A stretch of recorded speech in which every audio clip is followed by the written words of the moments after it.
네, 여러분 반갑습니다. 7월 15일 월요일 1일째 시작하도록 하겠습니다. 자, 오늘 문제는 22년 경찰 1차 시험이고요. 통신의 자유와 관련되는 쟁점입니다. 바로 한번 보겠습니다. 자, 1번에 보시면 통신비밀보호법상 통신이라 함은 우편물과 전기통신을 말한다. 옳은 지문입니다. 조문을 묻는 지문이고요. 자, 2번을 보시면 전기통신 역무 제공에 관한 계약을 체결하는 경우 전기통신 사업자로 하여금 가입자에게 본인임을 확인할 수 있는 증서를 제시하도록 요구하고 부정가입 방지 시스템을 이용하여 본인인지 여부를 확인하도록 한 전기통신사업법 조항은 자 보시면은 휴대폰을 개통할 때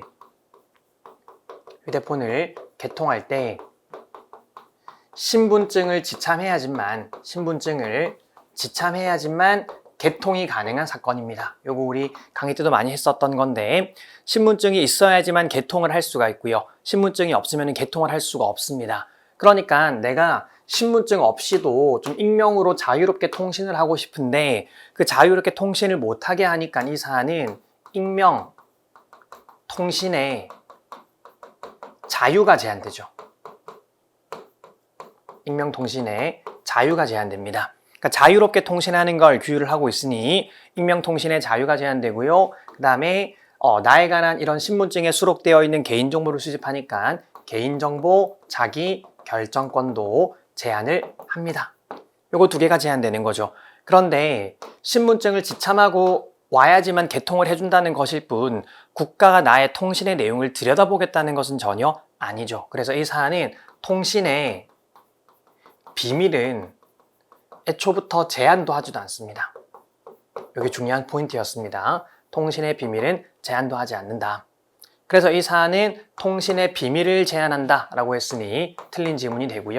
통신의 비밀은 제한도 하지 않고 익명통신의 자유와 개인정보 자기 결정권을 제한을 하는데 결론은 대포폰, 보이스피싱을 막기 위한 것이기 때문에 기본권 침해는 아니죠. 하퍼님 판례였습니다. 워낙 중요한 판례였고요. 자, 3번입니다. 인터넷 회선을 통하여 송수신하는 전기통신, 인터넷 회선 감청, 이걸 우리가 다른 말로는 패킷 감청이라고도 불러요.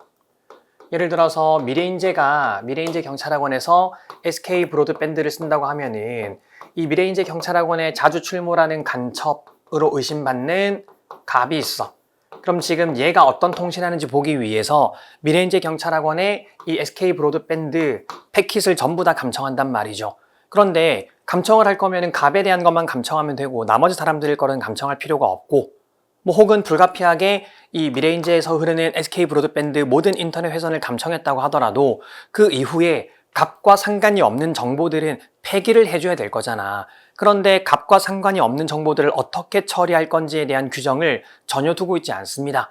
그러니까 결국 수사기관은 갑이랑 상관없는 사람들 것의 통신도 다 모아가지고 지네들이 다 들여다보고 계속 가지고 있을 수 있는 거예요. 그게 너무 지나치다라는 거죠. 따라서 그 집행 단계나 집행 이후에 수사기관의 권한 남용을 통제하고 관련 기본권 침해를 최소화하기 위한 제도적 조치가 제대로 마련되어 있지 않은 상태에서 통신 제한 조치 허가를 할 수 있기 때문에 이것은 기본권을 침해한다 라고 봤었던 옳은 지문이고요. 4번입니다. 미결 수용자에게 금치 처분, 우리 독방에 가두는 걸 금치 처분이라고 했었죠. 이 금치 처분 기간 동안에는 여러 가지 처우들을 제한을 합니다. 근데 판례가 위헌이라고 봤었던 건 운동을 전면 금지하는 거 위헌이고 운동을 원칙적 금지하는 거 위헌이고 집필을 전면 금지하는 거 위헌이고 요거 세 가지는 위헌이고요.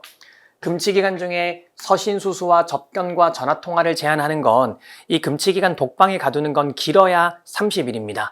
그러니까 30일 동안 좀 반성에 전념하라는 거죠. 외부랑 통신을 생각하지 말고 반성하라는 의미이기 때문에 이 사안은 통신의 자유를 침해하지 않는다. 옳은 지문입니다.